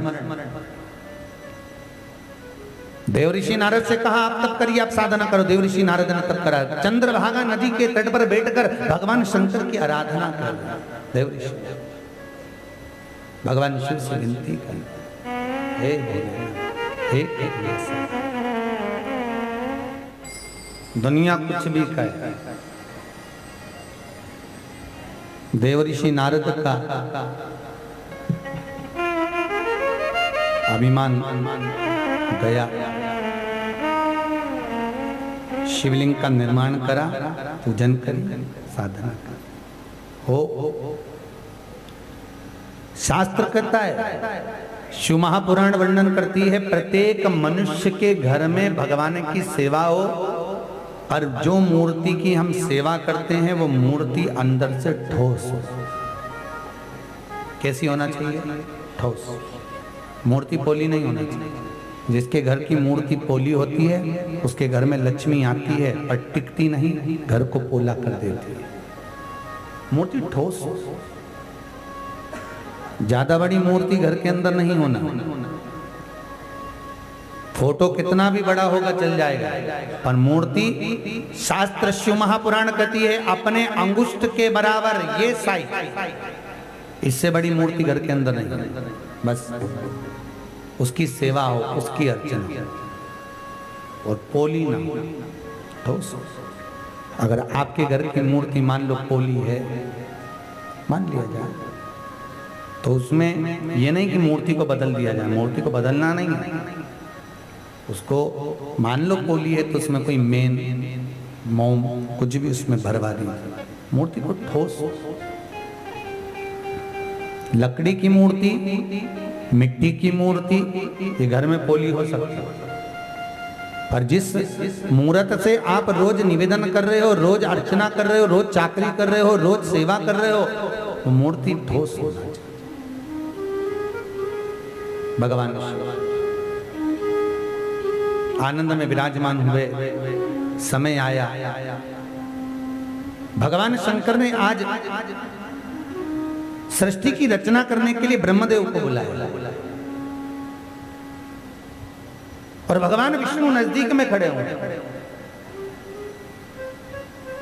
भगवान विष्णु के सामने भगवान भूत बावन भूतेश्वर भोलेनाथ ने भगवान ब्रह्मदेव से कहा, ब्रह्मा जी सृष्टि का निर्माण करिए, सृष्टि का प्रकरण बढ़ाइए। और सृष्टि के प्रकरण को बढ़ाने के लिए जैसे ब्रह्मदेव से कहा, ब्रह्मा जी ने कहा, प्रभु मैं सृष्टि तो बना दूंगा, पर सृष्टि बनाना कैसी है वो बताइए, बनाई कैसी है, क्या करा जाए। भगवान शंकर से भगवान विष्णु ने निवेदन करा, भोलेनाथ सृष्टि की रचना होना है और सृष्टि प्रकरण को आगे बढ़ाना है, तो आप बताओ कि सृष्टि बनाई जाए तो कैसे बनाई जाए, आप बताओ। भगवान ने कहा ठीक है। भगवान शंकर ब्रह्मा जी के सम्मुख में प्रकट हुए और ब्रह्मदेव के सामने भगवान शंकर ने अपना अर्धनारीश्वर स्वरूप का दर्शन दिया। कौन से स्वरूप का? अर्धनारीश्वर। एक बात अपनी जिंदगी में याद रखना, भगवान अर्धनारीश्वर स्वरूप का दर्शन ब्रह्मा जी को दे रहे हैं। ब्रह्मदेव, भगवान ब्रह्मा जी के सामने अगर भगवान ने अर्धनारीश्वर स्वरूप का दर्शन दिया तो उस स्वरूप का दर्शन भगवान विष्णु को नहीं हुआ, भगवान विष्णु को दर्शन नहीं हुआ। अर्धनारीश्वर स्वरूप का अगर दर्शन कराया तो केवल भगवान ब्रह्मदेव को। और ब्रह्मा जी से कहा, ब्रह्मा जी बस ऐसी सृष्टि की रचना करना है, तुमको पुरुष बनाना है और महिला बनाना है, पुरुष बनाओ और माता बनाओ, स्त्री बनाओ। ब्रह्मा जी ने कहा ठीक है, आप जाइए, मैं बना दूंगा। ब्रह्मा जी ने सृष्टि की रचना करी और ब्रह्मदेव ने ऐसी सृष्टि की रचना करी कि ब्रह्मा जी ने जो अर्धनारीश्वर स्वरूप का दर्शन करा था कि पुरुष और स्त्री बनाना है, ब्रह्मा जी ने पुरुष और स्त्री बनाने की जगह पुरुष और स्त्री को मिलाकर जन्म दिया। अब सृष्टि की रचना में पुरुष और स्त्री दोनों मिलकर उत्पन्न हो गए। चारों तरफ जब घूम घूम कर देखा तो पुरुष और स्त्री की जगह जो पुरुष और स्त्री अलग अलग प्रकट करना थे, ब्रह्मा जी ने उनको इकट्ठा कर कर प्रकट कर दिया। पूरी सृष्टि किन्नरी किन्नर की हो गई। अब जैसे किन्नर उत्पन्न हुए, किन्नरों को देखा, भगवान विष्णु भगवान शिव के साथ में भ्रमण के लिए पृथ्वी पर जावा है मृत्यु लोक में। और मृत्यु लोक में जैसे ही आए, आज भगवान विष्णु ने किन्नरों को देखा तो भगवान शंकर ने ब्रह्मा जी को बुलाया, ब्रह्मदेव इधर आओ। ब्रह्मा जी बोले, प्रभु बोलिए क्या बात है, तुमने क्या करा ये? ब्रह्मा जी बोले, आप ही ने बोला था कि सृष्टि बनाओ और आप ही ने अर्धनारीश्वर का दर्शन देकर कहा था पुरुष और स्त्री बनाओ। तो भगवान शंकर बोले, मैंने कहा था कि पुरुष और स्त्री बनाना, तूने दोनों को मिलाकर बना दिया। अब करे सो करे क्या? समझ में आए सो काम हो जाए, नहीं समझ में आए होते हैं दुनिया के लोग। आज भी बस देखा देखी में चल रहे हैं, आज भी चल रहे हैं कई लोग। हमने कई लोगों को देखा मंदिर में दर्शन करने जाते हैं तो जितने लोग आगे प्रणाम नहीं करते उससे दुगना मंदिर के पीछे प्रणाम करते हैं। आपने भी देखा होगा, परिक्रमा करेंगे मंदिर के पीछे माथा भड़केगी, परिक्रमा करेंगे मंदिर के पीछे दीवार पे माथा टिकाएंगे। क्यों टिकाएंगे भाई? कहाँ लिखा है कि मंदिर के पीछे प्रणाम करो? किस जगह पर लिखा है कि मंदिर के पीछे नमन किया जाए, मंदिर के पीछे प्रणाम किया जाए? कितनी बार भागवत सुनी? बोलो सुनी कि नहीं सुनी? ईमानदारी से बोलो, सुनी ना? पूरी सुनी ना? अच्छे से सुनी? सब कथा याद है आपको? जितनी बोलते हैं भागवत जी की सब याद है। तो एक कथा क्यों भूल जाते हो कि जिस समय जरासंध 13 क्षौणी सेना तैयार कर कर लेकर आया था अस्थि प्राप्ति के कहने से, तो काल्यावन आया था कि नहीं आया था? उस समय भगवान ने क्या करा था? युद्ध लड़े थे कि युद्ध का मैदान छोड़ के भागे थे? बोलो जम के। युद्ध का मैदान छोड़कर भगवान भागे, युद्ध का मैदान। तो दाऊ जी महाराज ने कृष्ण से पूछा था, कन्हैया ये क्या हो रहा है? कन्हैया कहते फालतू की बात नहीं करना दाऊ दादा, आज तो भागना है। तो दाऊ जी ने कहा मैं भी भागूं? नहीं आप मत भागो, मैं भाग। तो क्यों भाग रहा है? तू क्या इनको मार नहीं सकता? मार सकता हूं। ये जितने सैनिक खड़े हैं ब्राह्मण के कपड़े पहनकर खड़े हैं, इन ब्राह्मणों को मारूंगा श्रेष्ठ नहीं होगा, और मारने को मैं मार दूंगा, पर क्या करूं? ये ब्राह्मण मरने के बाद भी इस काल्यावन को नहीं मार सकता। क्यों? काल्यावन इतना प्रबल वीर है क्या? भगवान कहते हैं, अरे दाऊ दादा आप नहीं जान सकते, ये काल्यावन ने इतना धर्म करा, इतना पुण्य करा, इतना सत्कर्म करा, इतना पुण्य, इतना धर्म, इतना सत्कर्म करा है कि इसको मारना उचित नहीं, बहुत कठिन है इसको मारना। तो इसको मार क्यों नहीं रहे? ये मरेगा नहीं क्या? भगवान कहते हैं अगर इसको मारूंगा व्यक्ति तब जाता है जब उसका पुण्य छिन्न हो जाता है, पुण्य समाप्त हो जाता है। तो इसको मारने में दिक्कत क्या है? मार दो। भगवान कहने लगे ऐसे नहीं मरेगा, इसने ब्राह्मणों की सेवा करी है, ब्राह्मणों को भोजन कराया है। काल्यावन ब्राह्मणों की सेवा करता था, इसलिए जरासंध ने कहा था कि ये कृष्ण कैसे मरेगा? तो काल्यावन ने ब्राह्मणों से पूछा था ये मरेगा कैसे? ब्राह्मणों ने कहा इसको मारने का एक ही तरीका है कि ब्राह्मणों को सैनिक के कपड़े पहनाकर युद्ध के मैदान में खड़ा कर दो, ब्राह्मण मरेंगे, ये मर जाएगा। पर भगवान ने उनको मारा, चले ये मरेगा कैसे? इसको मारे कैसे? भगवान ने कहा इसको मारने का एक ही तरीका है, बहुत ध्यान से सुनना। मंदिर के पीछे प्रणाम करने का जो क्रम आप लोग एक दूसरे को देखकर करते हो, भागवत क्या कह रही है उसको समझना, बहुत अच्छे से समझना, तो जिंदगी में कभी आप मंदिर के पीछे प्रणाम नहीं करोगे। बहुत ध्यान से भगवान करें, इसका पुण्य बड़ा बहुत सारा है। इसने ब्राह्मणों की सेवा करी, ब्राह्मणों को भोजन कराया, यज्ञ करा, अनुष्ठान करा, दान करा, पुण्य करा, सत्कर्म करा, इसने एकादशी के व्रत करे, इसने दान इतना करा है, सर्वत्र सारे व्रत चंद्रायण व्रत तक काल्यावन ने करा था, पर इसका पुण्य इतना प्रबल है, उस पुण्य को समाप्त करना है तो मुझे भागना पड़ेगा। तो भागेगा क्यों? तो भगवान कृष्ण कहते हैं जब मैं भागूंगा तो मेरी ये पीठ देखकर मेरे पीछे पीछे भागेगा, मैं तो नहीं दिखूंगा, मेरी पीठ दिखेगी, और जब मेरी पीठ इसे दिखेगी तो जितना इसने पुण्य करा, जितना इसने दान करा, करा, जितना सत्कर्म करा, जितने व्रत करे, वो सारे के सारे समाप्त होते चले जाएंगे। और जैसे ही ये पुण्य समाप्त होंगे मैं इसको मार दूंगा, फिर मुझे मारने की जरूरत नहीं पड़ेगी, फिर तो मुचकुंद ही इसको मार देगा। याद रखना। तो दाऊ जी ने पूछा था, कृष्ण तेरे आगे क्या है और तेरे पीछे क्या है?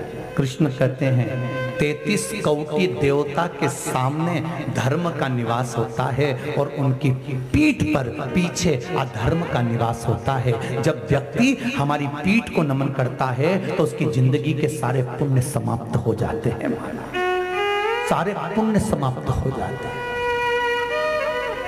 अब लोगों को कौन समझाए कि परिक्रमा करते हुए पीछे प्रणाम मत करो, पर लोग एक बेचारी बूढ़ी माँ प्रणाम कर परिक्रमा लगा रही थी, थक गई, दीवार पकड़ के खड़ी हो गई, सिर लगा लिया उसने, उसको देखकर दूसरी ने प्रणाम करा, दूसरी को देखकर तीसरी ने प्रणाम करा, तीसरी को देखकर चौथी ने करा, मालूम पड़े पूरा हैदराबाद ही प्रणाम करने लगा। और हैदराबाद तो हैदराबाद, दुनिया के सारे लोग प्रणाम करने लगे। अरे उसको समझो तो सही, शास्त्र के क्या रहा है, शास्त्र वर्णन क्या कर रहा है, कथाओं को सोचो तो सही कि कथा का विस्तार तत्व क्या है। हम क्यों प्रणाम करें? भगवान आगे है कि पीछे? अब भगवान के आगे धर्म, भगवान के पीछे बोलो जम के। और अपन सब कहते हैं धर्म की, अधर्म का, प्राणियों में, विश्व का। जब हम रोज कह रहे हैं तो फिर हम समझे क्यों नहीं रहे? हम क्यों नहीं समझ? और बच्चे पूछते हैं और फिर आप जवाब नहीं दे पाते। कल ही ऊपर हमारी भाभी और जीजी वगैरह सब बैठे थे, तो बच्चे पूछते हैं, बच्चों के मन में बहुत प्रश्न आते हैं कि ऐसा क्यों। फिर माँ जवाब दे बच्चों को कि ऐसा क्यों। पीपल की पूजन क्यों करी जाती है, बच्चों को बताओ। रविवार को दिया क्यों नहीं लगा जाता, बच्चों को बताओ। रविवार के दिन तुलसी क्यों नहीं उतारी जाती है, पूछो बच्चों से। बच्चे पूछेंगे, आपको जवाब देना है कि इतवार के दिन तुलसी क्यों नहीं तोड़ी जाती है, क्या कारण है। उसका एक ही कारण है, विश्वामित्र जी जब जनकपुरी में पहुंचे थे, राम जी ने धनुष तोड़ दिया था, सीता से विवाह पक्का हो गया था, बारात को आने में 6 महीना लगा था। आज विश्वामित्र जी जब शालिग्राम जी की पूजन करने बैठे तो राम जी से कहा, जाओ तुम फूल लेने जाओ। जैसे सीता प्रणाम करने आई तो विश्वामित्र जी ने कहा, दूसरे के बगीचे में तुम मत जाओ, सीता को भेज दो। आज फूल और तुलसी सीता लाएगी। माता सीता जब पुष्प और तुलसी लेने के लिए गई, राम जी की याद में सीता जी तुलसी उतार रही थी। सीता जी का पल्लू उड़ गया, उड़ते से तुलसी पर पड़ गया, पड़ते ही तुलसी का बगीचे में सीता जी आगे बढ़ गई, तुलसी के पत्ते नीचे गिर गए। जैसे ही पत्ते नीचे गिरे, तुलसी को उतार कर सीता जी लाई, राम जी को दिया, राम जी ने विश्वामित्र जी को दिया, विश्वामित्र जी को दिया। तो आज विश्वामित्र जी ने देखा कि तुलसी के दल गीले थे, तुलसी के दल गीले। विश्वामित्र जी ने पूछा, तुलसा गीली है, क्या बात है? जानकी जी आप जल के पात्र में लेकर आई हो क्या? हमारा हिंदू धर्म कहता है, हमारा शास्त्र कहता है, पानी की बाल्टी में पानी भरा, कलश के अंदर जल भरा और उसके अंदर तुमने फूल पटक दिया, उसमें तुलसी का दल पटक दिया और उसको ही निकाल कर भगवान को चढ़ाया, तो वो निर्माल्य हो गया, वो भगवान को चढ़ाने के लायक नहीं रहता। अगर जल में पड़ा हुआ तुलसी का दल, जल में पड़ा हुआ फूल आपने उसमें से निकाल कर भगवान को समर्पित करा तो वो निर्माल्य हो गया, वो समर्पण के योग्य नहीं है। इसलिए हमारा शास्त्र कहता है, डलिया के अंदर भले फूल को आप धो लो, साफ कर लो, तुलसी दल धो लो, पर उसको पानी में मत पड़े रहने देना, उसको डलिया में रख लो, किसी पात्र में रख लो, उसमें जल ना हो। वो निर्माल्य की परिभाषा है, निर्माल्य। कई लोगों की आदत है, बाल्टी लेके जाते हैं शंकर जी के मंदिर, वहां से फूल तोड़ा, बाल्टी में डाल दिया, फूल तोड़ो डाल लिया, और वही पानी का फूल निकाल के शंकर को चढ़ाया, तो निर्माल्य है, उसका कोई परिभाषा नहीं है, उसकी कोई महत्वता नहीं है। तुम जिंदगी भर चढ़ाओ तो भी भगवान शिव प्रसन्न नहीं होने वाला, कोई देवता प्रकट नहीं। आज तुलसी का दल गीला है, क्या बात है? ये जल में डाला तो नहीं था, नहीं। तो भगवान विश्वामित्र जी ने तुलसा महारानी से पूछा, क्या बात है मां, आज आप गीली क्यों? तुलसी जी के दल ने कहा, हम एक साथ पढ़ी, एक साथ बनी, वृद्धि को प्राप्त हुई, पर जानकी जी के वस्त्र से तुलसा के दल जमीन पर गिर गए, वो राम विश्वामित्र जी के हाथ में नहीं आए, वो शालिग्राम की सेवा में नहीं आए, इसलिए हम रो रहे हैं। विश्वामित्र जी ने कहा रोने वाले को मैं भगवान को समर्पित नहीं कर सकता। सीता जाइए, वापिस तुलसी के दल को आप वृक्ष पर लगा कर आए। सीता जी ने विनती करी, दल वापिस नहीं लगता। विश्वामित्र जी ने कहा आज रविवार का दिन है, इसलिए मैं आज के दिन शालिग्राम जी पर विश्वामित्र बाबा ने तुलसा समर्पित नहीं करी थी। वो दिन आज तक देवी भागवत में लिखा हुआ है कि इतवार के दिन तुलसा ना तो उतारी जाती है। पहले की रखी हुई तुलसा ठाकुर को चढ़ा सकते हो, पर उतारना नहीं होगा, समर्पण का भाव। बच्चे प्रश्न करते हैं ये क्यों, ऐसा क्यों? बच्चों को बताना पड़ता है। परिक्रमा क्यों लगाई जाती है? शंकर की परिक्रमा क्यों नहीं लगती? एक बहन जी पूछ रही थी, गुरुजी हम व्यासपीठ की परिक्रमा कर ले। हमने कहा नहीं, ये भागवत जी नहीं है कि परिक्रमा कर ले, विष्णु पुराण नहीं है कि परिक्रमा कर ले, ये शिव पुराण है। शंकर की परिक्रमा नहीं लगती, क्योंकि शंकर भगवान की परिक्रमा केवल एक ने करी थी। कौन ने? शिव और पार्वती की परिक्रमा किसने करी थी? गणेश जी ने। और जिस दिन वो गणेश जी ने परिक्रमा करी और कार्तिक के रुष्ट होकर श्री सेलम में चले गए, जब श्री सेलम में गए तो माता पार्वती ने भगवान शिव से पूछा आपने गणेश जी को प्रथम गिनती का वर दे दिया? हाँ, उसने परिक्रमा करी। पार्वती जी बोली गणेश जी चूहे पर बैठकर परिक्रमा करे और अपन दोनों की करी, पर कार्तिकेय तो मोर पर बैठकर पूरी पृथ्वी की परिक्रमा करने गए थे, तो प्रथम गिनती में कार्तिकेय आना था। पर प्रभु आपको छोटे पुत्र से इतना मोह था कि वो अपनी परिक्रमा कर कर आपको प्रसन्न कर कर और आपसे वर ले लिया। मैं आपसे वचन मांगती हूँ भोलेनाथ, आज के बाद आपकी परिक्रमा कोई ना करे, क्योंकि आप भोले हो, तुरंत उठाकर सब दे देते हो। आज के बाद तुम्हारी परिक्रमा पूर्ण ना हो। भगवान शंकर ने कहा पार्वती आज के बाद अगर कोई मेरी पूर्ण परिक्रमा करेगा तो चारों तीर्थों का पुण्य उससे छिन्न हो जाएगा, चारों तीर्थों का पुण्य दान समाप्त हो जाएगा। इसलिए हमारे यहाँ शंकर भगवान की पूर्ण परिक्रमा नहीं है। यहाँ तक हम तो ब्राह्मणों से भी कहते हैं कि कर्पूर गरम होने के बाद अगर जजमान थाली को चारों तरफ घुमाते हैं तो उनको भी कह दिया करो कि आधा घूम के आधे में वापस लिया, या फिर उसको घूमने की अनुमति ना दीजिए। शिव पुराण के अंदर, शास्त्र के अंदर कई लोगों के मन के इतने भ्रम रहते हैं, इतने प्रश्न रहते हैं, वो सारे इस शिव पुराण में खुलते चले जाते हैं। सारा सब भगवान भूत भावन भूतेश्वर शिव करुणा सागर भगवान भाग्य समाप्ति की ओर महाराज भगवान शिव आनंद में विराजमान, करुणा सागर भगवान शंकर बैठे हुए हैं। शिव जी के नेत्र बंद करने पर भगवान शिव के नेत्र से रुद्राक्ष का वृक्ष उत्पन्न हो। यह शास्त्र कह रहा है ब्रह्मा जी ने जो सृष्टि की रचना करी, उस सृष्टि की रचना का प्रमाण भगवान विष्णु देखकर हंस दिए। भगवान विष्णु जैसे ही हंसे, शंकर भगवान ने कहा क्यों नारायण क्यों हंस रहे हो? माना ब्रह्मा से गलती हो गई, गलती हो जाती है, बुरा कोई नहीं है, पर बुरा एक समय, एक अवधि ऐसी होती है वो व्यक्ति को बुरा बना देता है। समय ठीक है। सूपनखा बुरी थी क्या?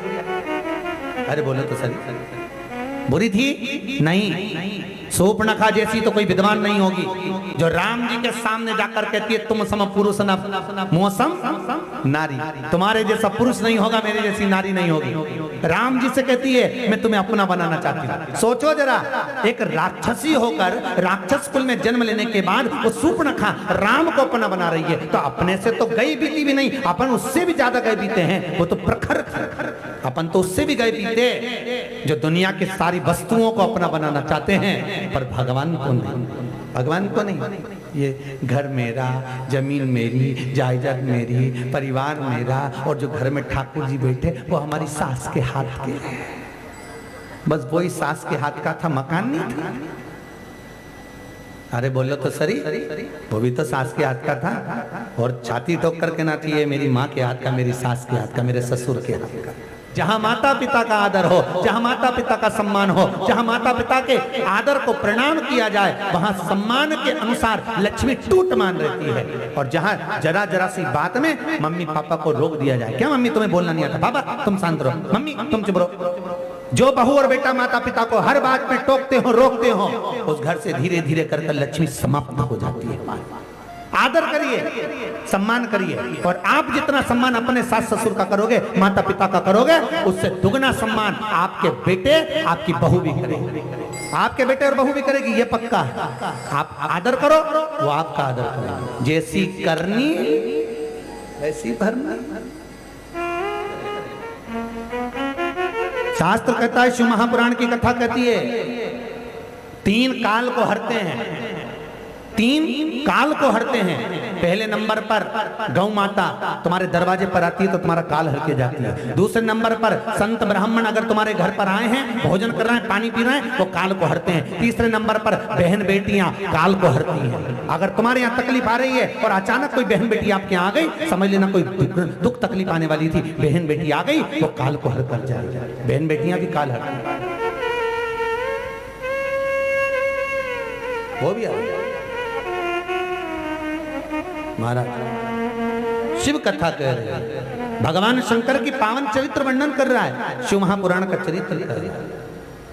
भगवान ने भगवान विष्णु से कहा, नारायण आप हंस रहे हो इस सृष्टि के निर्माण पर? प्रभु ये कैसी सृष्टि बना दी, चारों तरफ किन्नर ही किन्नर है, ये कोई सृष्टि है? भगवान विष्णु को हंसी आई, भगवान नारायण बहुत हंसे, शंकर भगवान को दुख हुआ। भगवान भोलेनाथ ने कहा, नारायण अच्छी बात नहीं, ये श्रेष्ठ नहीं है। लंगड़े व्यक्ति को देखकर हंसना, लूले व्यक्ति को देखकर हंसना, बीमार व्यक्ति को देखकर हंसना, कोई मौन विहीन, श्रवण विहीन, नेत्र विहीन, इनको देखकर हंसना उत्तम नहीं। किसी के शरीर को देखकर हंसना उत्तम नहीं, ये गलत है। भगवान की नींद उड़ गई, मेरे ठाकुर की नींद उड़ी तो ठाकुर ने तुरंत उसी समय अर्जुन को बुलाया, अर्जुन इधर आओ। क्या बात है प्रभु, क्या हो गया? भगवान कहने लगे, कल बलि चढ़ना है। युद्ध प्रारंभ होने से पहले परिवार में से एक एक की बलि चढ़ती है, देवी को प्रसन्न करने के लिए, युद्ध की भूमि को प्रसन्न करने के लिए, चंडी को प्रसन्न करने के लिए। तो अर्जुन ने कहा, एक काम करूंगा, नाथ में चले जाऊंगा, मैं मर जाऊंगा। नहीं अर्जुन, तेरी बलि तो नहीं चढ़ने दूंगा, युधिष्ठिर की भी नहीं चढ़ने दूंगा, भीम अर्जुन नकुल सहदेव नहीं। क्या करा जाए? भगवान कृष्ण ने कहा, अर्जुन याद कर, तूने द्रौपदी से शादी करी थी। हाँ याद, मैं द्रौपदी को लेकर आया था, और जैसे ही लेकर आया इतने में माता कुंती से कहा, माँ देखो मैं क्या लेकर आया। माता कुंती ने कहा था, 5 बांट लो, 5 बांट लीजिए। और तुमने द्रौपदी से क्या कहा? द्रौपदी तुम्हें 5 पतियों की पत्नी बनना पड़ेगा। द्रौपदी ने कहा, मैं मंजूर करती हूँ 5 पतियों की पत्नी बनने के लिए। द्रौपदी ने कुंती को दोष नहीं दिया कि सास ने मेरे को 5 पतियों की पत्नी बना दिया, क्योंकि द्रौपदी जानती है ये हमारे कर्म का खेल है। द्रौपदी भी विद्वान थी, उसको मालूम था कि जिंदगी में मुझसे एक गलती हो गई। मेरे पिता कहकर गए थे कि कोई संत, साधु, सन्यासी, तपस्वी, साधक, उपासक कोई भी आए उससे कुछ मांगना मत। और मैंने ब्राह्मण के घर में जब जन्मी थी, जब ब्राह्मण की बेटी थी, तो संतों की सेवा करते करते संत जाने लगे और मैंने मांग लिया। संतों ने कहा, मांग क्या चाहिए? उस ब्राह्मण की बेटी द्रौपदी ने, जब अगला जन्म था द्रौपदी का ब्राह्मण के घर में, तो द्रौपदी ने मांग लिया था, मुझे सुंदर पति मिले, मुझे विद्वान पति मिले, मुझे ज्ञानवान पति मिले, मुझे धैर्यवान पति मिले, मुझे अति रमणीय पति मिले। 5 बार द्रौपदी ने कहा था, तो संतों ने कहा जितनी बार बोली उतने ही मिले। जब मेरा अगला जन्म हो तो मुझे ऐसे पति मिलना चाहिए। वही 5 पति द्रौपदी को, कुंती से कोई गिला नहीं है, कोई शिकवा नहीं, अपना। इसीलिए आप लोगों से कहते हैं भगवान के मंदिर में जाना, कभी एक बात को 10 बार मत कहना। नहीं तो कई माताओं की आदत थी, भगवान पुत्र दे दो, भगवान पुत्र दे दो। भगवान भोलेनाथ जी बोले 2 बार बोली, जा जोड़ मां।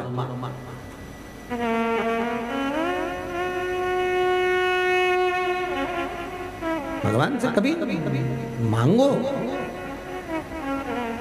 मना नहीं है मांगने की, पर ऐसा मत मांगो कि जिसके कारण आपने को कष्ट उत्पन्न।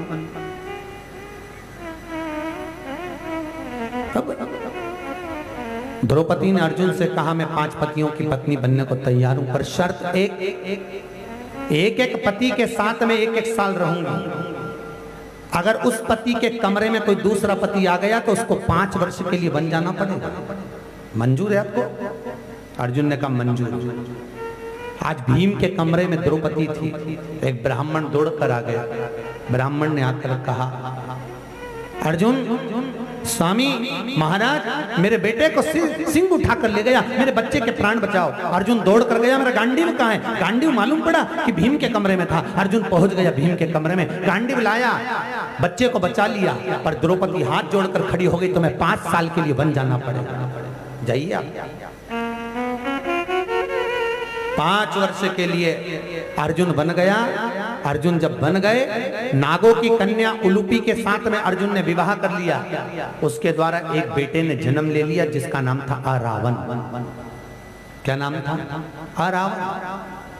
भगवान कह रहे हैं अर्जुन तू तो आ गया, पांडवों में से किसी एक की बलि चाहिए। जब कौरव अपने भाई की बलि दे रहे हैं तो तू अपने पुत्र की बलि लेकर आओ। रावण को लेकर अर्जुन गया, आरावन को लेकर आया। आरावन बड़ा हो गया था। पिताजी चिंता मत करो, एक कौरव को काट काट कर मारूंगा, समाप्त कर दूंगा, तुम चिंता मत करना। इतने में भगवान आकर खड़े हो गए। भगवान ने कहा आरावन किसी को मारने की जरूरत नहीं है तुम्हें। दादा मैं युद्ध करने के लिए आया हूं। मेरे पिताजी ने कहा था तुम्हें युद्ध के मैदान में युद्ध करना है, कौरव और पांडवों का युद्ध है। भगवान कहते हैं तुम्हें युद्ध करने की जरूरत नहीं है आरावन, हमें तो तुम्हारी जरूरत तो है, पर एक जगह पर अड़े बैठे हैं। चंडी को प्रसन्न करने के लिए परिवार की एक की बलि देना है, हम तुम्हारी बलि चढ़ाना चाहते हैं। तुम्हें मरना होगा, तुम्हारी बलि चाहिए।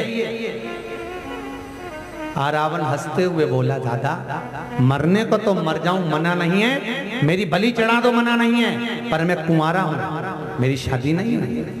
और यदि मैं कुंवारा मर गया तो कल आपको कथा में कल वर्णन करा था, कुंवारे व्यक्ति को ना तो तर्पण मिलता है, ना तिलांजलि मिलती है, ना पिंड मिलता है। आरावन वही कह रहा है।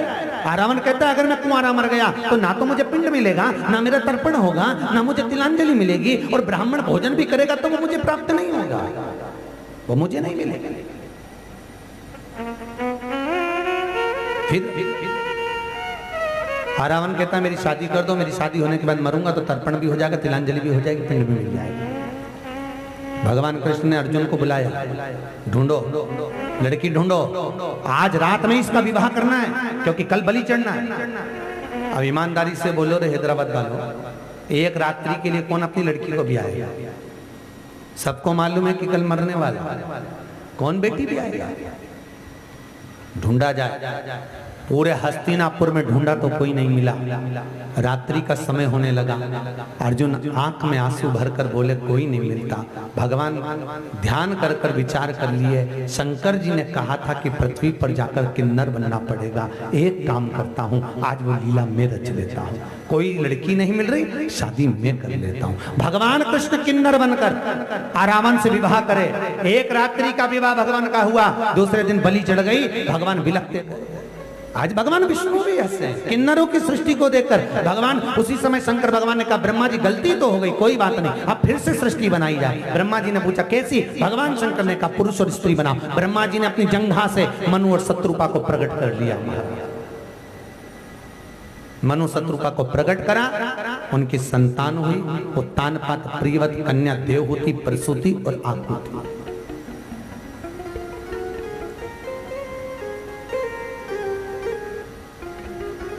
महाराज प्रसूति का विवाह दक्ष प्रजापति के साथ में हुआ। हर हर महा प्रसूति का विवाह दक्ष के साथ में हुआ। और जैसे दक्ष के साथ में हुआ, माता प्रसूति के यहाँ दक्ष के साथ विवाह होने के बाद प्रसूति माता के गर्भ से कई कन्याओं ने जन्म लिया महाराज। 60 कन्या जन्म पुत्र का। बेटों का जन्म हुआ दक्ष प्रजापति के यहाँ तो नारद जी ने उनको साधना में तप में लगा दिया। नारद जी को श्राप दिया, नारद मैं तुम्हें श्राप देता हूं, तुमने मेरे पुत्रों को तप साधना में लगाया है, मैं तुम्हें श्राप देता हूं कि तुम एक जगह नहीं टिक सकते। दक्ष प्रजापति ने फिर मां जगज्जननी जगदम्बा दुर्गा भवानी की सेवा करी। मां देवी की आराधना कर रहे हैं दक्ष प्रजापति, शेरा वाली की आराधना कर रहे हैं दक्ष प्रजापति।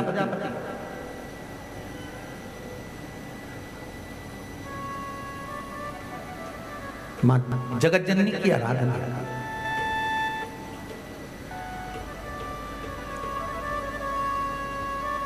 मां की विनती करी, हे जगज्जननी जगदम्बा अम्बा भवानी, हे मां, हे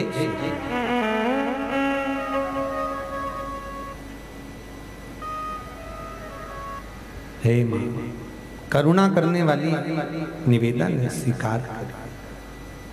हे विनती करी, मां तेरे दरबार में मैं रोज आता हूं, रोज निवेदन कर कर जाता हूं। मां आपसे रोज विनती करता हूं कि मुझे एक बेटी और दे दो। इतने में तो माता जगज्जननी जगदम्बा प्रसन्न होकर बोली, तेरे घर में पहले से 60 कन्याओं का जन्म हो गया, तू और बेटी मगर। जिसके यहाँ एक बेटी का जन्म हो जाता है तो लोगों का मुंह उतर जाता है, पर शास्त्र शिव पुराण कह रहा है, शिव पुराण वर्णन कर रहे हैं, जिसके घर में एक बेटी जन्म लेती है उसके भाग्य का वर्णन स्वयं नारायण कर पाते हैं महाराज, स्वयं नारायण। जिसके घर में 2 बेटियों का जन्म हो जाता है उसके शास्त्र का वर्णन, उसके कुल का वर्णन स्वयं ब्रह्मा करते हैं। और जिसके घर में 4-5 बेटियां जन्म ले लेती है तो शंकर भगवान हजारों मुख कर कर उस घर की प्रतिष्ठा को बढ़ा देते हैं, उस घर के सुख का आनंद बढ़ा देते हैं। बेटियों के जन्म से इतना सुख का अनुभव हो जाता है। फिर निवेदन कर रहा हूं, बहू, बेटी, बेटा, पोता, पोती, नाती, पंती, शिव महापुराण कहती है ये अपने कर्म और भाग्य से मिलते हैं। बहुत अच्छे मिले, समझ लेना, अगर बहु सेवादार मिली है, बहु सेवक करने वाली मिली है, आगे आगे हाजुर जानने वाली मिली है, बेटियां अच्छी मिल गई, आदर सम्मान करने वाली मिली, समझ लेना तुमने पूर्व में गौ माता को रोटी दी होगी, उसके पीठ पर हाथ फेरा होगा, गौ माता के गले पर हाथ फेरा होगा, इसलिए गौ माता स्वयं तुम्हारे घर में बेटी बनकर बहू बनकर आई है हमारे। और जहां पर बहु बेटियां जगदम्बा का रूप ले ले, समझ ले, तुमने गाय को दरवाजे पर, गाय आई थी, डंडा मार के भगाया था, गाय ने डंडा तो खा लिया, बदला नहीं ले पाई, तो क्या अगला जन्म हैदराबाद में तेरी बहू बन के आऊंगी, वही डंडे का फायदा, बदला तो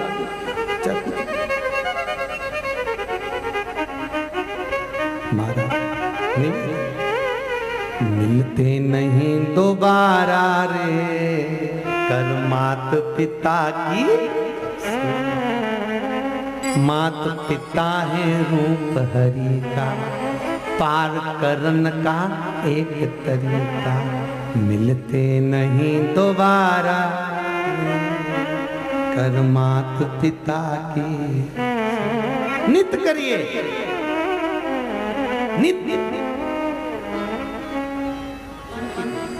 तो भगवान दक्ष प्रजापति कह रहे हैं मां जगज्जननी जगदम्बा दुर्गा भवानी से, शेरा वाली से मुझे एक लड़की और दे दो। तो शेरा वाली स्वयं जगदम्बा दुर्गा भवानी कर रही है, अरे दक्ष तेरे यहाँ इतनी बेटियां हो गई, अब एक लड़की का और क्या करेगा। दक्ष कहता है बेटा नहीं बेटी चाहिए, माँ कृपा करो। तो देवी जी ने कहा अलग से बेटी ढूंढने कहाँ जाऊंगी, मैं स्वयं तेरे घर में बेटी बनकर आऊंगी। तो क्यों चिंता करता, मैं स्वयं आऊंगी तेरे, स्वयं, और स्वयं सती बनकर, स्वयं सती बनकर आई। सती का बाप सती बनकर जन्म स्वयं।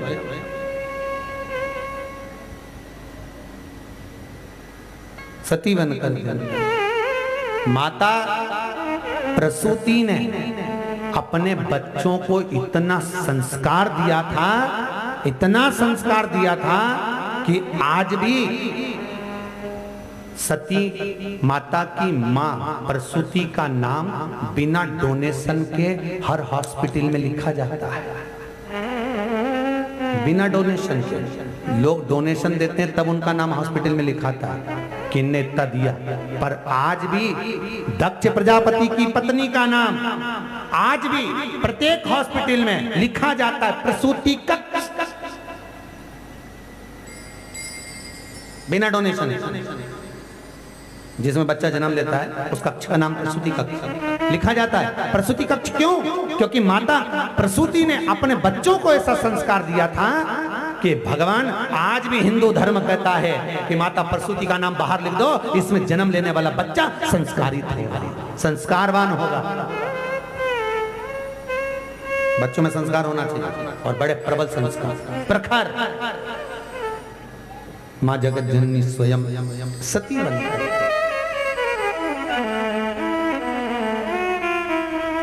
सती का जन्म हो गया। तब साधना में लीन भगवान की अविरल भक्ति में डूबने वाली सती शिव को पति बने, शंकर पति के रूप में मिले।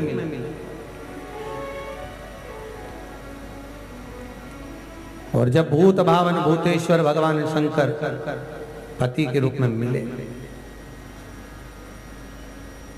समय आया,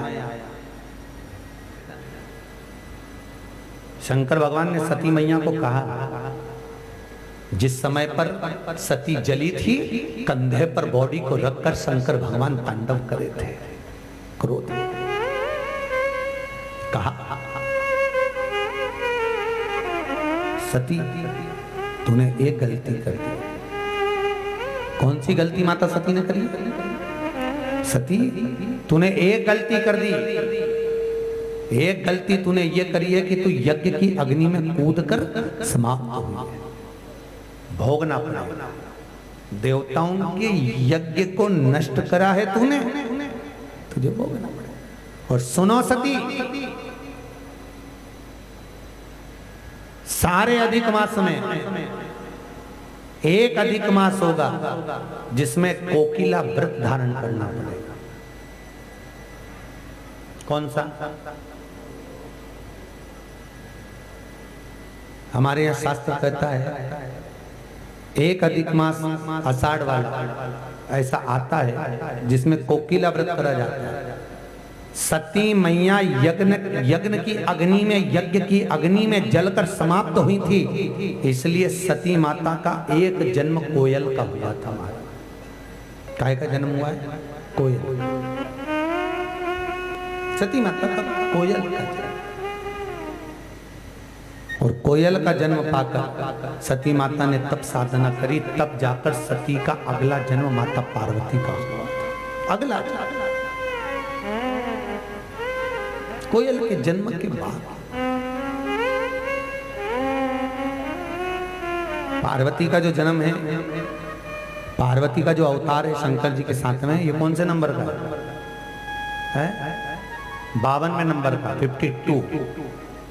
कितने नंबर का है? 52।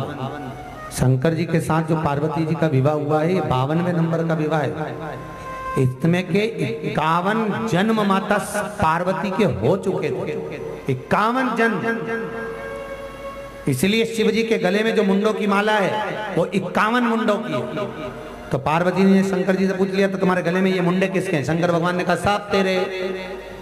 पार्वती जी बोली मेरे इतने सारे? भगवान बोले हाँ होता है, पति के गले में अगर चेन डली रहे और पत्नी पूछ रहे क्यों जी ये चेन कहां से आई, तो पति बोल देता है जब घोड़ी चढ़ के तेरे दरवाजे पर गया था तेरे पिताजी ने मेरे गले में एक चेन पहनाई थी, बस वही चेन इतनी भारी पड़ गई, उस दिन से मैं खुद बेचैन हो गया। वो चेन इतनी भारी जो तेरे पिताजी ने पहनाई, अच्छा हुआ वो तो 2-4 नहीं पहना, ये एक पिनाई तो इतनी भारी पड़ गई, 2-3 पिना देता तो कहाँ जाता। अब पार्वती जी ने पूछा शिव जी से, ये इतने मुंडे किसके? सब तेरे। तो ये मैं इतनी बार मरी हूं, क्या आप भी एक आध बार गए हो? शंकर भगवान बोले नहीं, सब तेरे ही। तो तुम्हारे प्राण नहीं छूटे? शंकर भगवान बोले नहीं। क्यों? भगवान बोले मैं तो अमर, मैं तो अमर। अब भगवान सती मैया जलकर भस्म हुई, हाहाकार मच गया, चारों तरफ त्राही त्राही मच गई, जहां तहां सब चिल्ला।